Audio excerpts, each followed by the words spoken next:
लयारी, जहां सिर्फ गोली से नहीं लॉयल्टी और डर से राज होता है। और एक नाम सबसे ऊपर था, रहमान डकैत। रहमान बोलता, ये गलियां हमारी हैं, कोई हमारा हक छीन नहीं सकता। रहमान बोलता, हम सिर्फ गन से नहीं, स्ट्रैटेजी और लॉयल्टी से जीतेंगे, लियारी को हमारा राज बनाएंगे।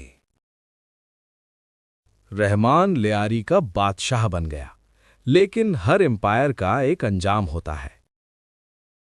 एसपी चौधरी असलम बोलता है, डर को मिटाकर ही हक का राज होता है। अब वक्त आ गया है।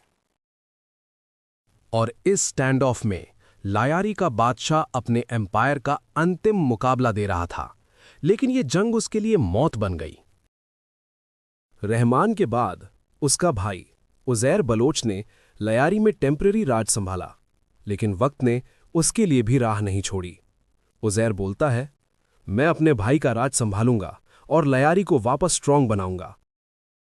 लयारी का बादशाह, loyalty, power, legacy, coming soon.